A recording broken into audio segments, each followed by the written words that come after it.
जो ये adult content की वीडियोस, कंटेंट, लिटरेचर, ये सारा क्या करता है, ये भी हमारे दिमाग में तुरंत डोपामिन रश देता है और इसकी भी टॉलरेंस बढ़ जाती है।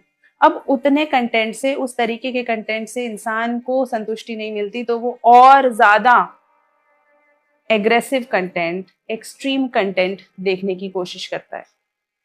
अब ऐसे में जब वो इस तरीके के कंटेंट देख रहा है, उसके दिमाग के अंदर जब ये वाली सारी चीजें हो रही हैं, तो जब ये कंटेंट दिमाग में जाता है, एक तो नशे की तरह लत लग रही है ना, उसको कंटेंट देखने की लत लग रही है पहला। अब जो कंटेंट की लत है वो भी टॉलरेंस के कारण और एक्सट्रीम और एग्रेसिव होती जा रही है। क्यों?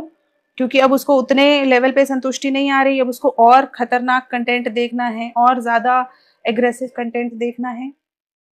तीसरा, जैसे ही हमारे दिमाग में ये एब्रप्ट डोपामिन रश होने लगता है, तो हमारे दिमाग का फ्रंटल लोब, साइंस है ये, मैं नहीं बता रही हूँ, ये साइंटिस्ट ने, रिसर्चर्स ने बताया है कि हमारा फ्रंटल लोब श्रिंक कर जाता है, धीरे धीरे उसके सेल्स मरने लगते हैं और वो श्रिंक करने लगता है।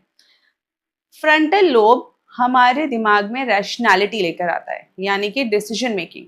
हम लॉजिक से सोच समझ के डिसीजंस लेते हैं।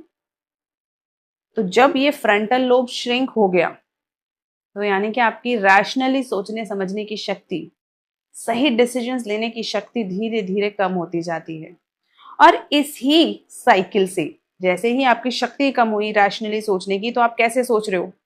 जानवर इंपल्स से सोचते हैं, इंसान जो इवॉल्व्ड स्पीशीज है वो रैशनली सोचती है, वो चीजों को सही गलत का आंकलन करती है और उसके बाद डिसीजन लेती है कि ये काम करना है या ये नहीं करना, ये देखना चाहिए या नहीं देखना चाहिए, या ये रिश्ता मेरे लिए किस मर्यादा का है।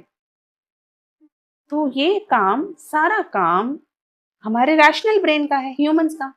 लेकिन अगर ये रैशनल ब्रेन श्रिंक हो जाए, तो हम नियरली डी इवॉल्व हो रहे हैं। डी इवॉल्व मतलब हमने आगे बढ़ने की जगह वो व्यक्ति पीछे जाने लगता है, उसके अंदर जानवरों वाले इम्पल्सिव बिहेवियर्स, इम्पल्सिव एक्शंस आने लगते हैं, क्योंकि दिमाग का वो एरिया जहां रैशनल थॉट था वो श्रिंक हो गया। और अब वो व्यक्ति उस तरीके से लॉजिकली नहीं सोच पाता, और कंपल्सिवली, कंपल्शन के थ्रू, उसको ऐसी कंपल्शन होती है जैसे अगर एक शराबी को शराब ना मिले तो वो परेशान सा हो जाता है, उसे उसे किसी चीज की कमी महसूस होती। उसी तरीके से ऐसी कंटेंट को देखने वालों को विड्रॉल सिम्टम्स होते हैं, उन्हें लगता है कि हमें ऐसा कंटेंट देखना है, और कंपल्सिव इंपल्सिव बिहेवियर के अंदर उनके अपने बिहेवियरल स्ट्रक्चर के अंदर अंतर आना चालू हो जाता है।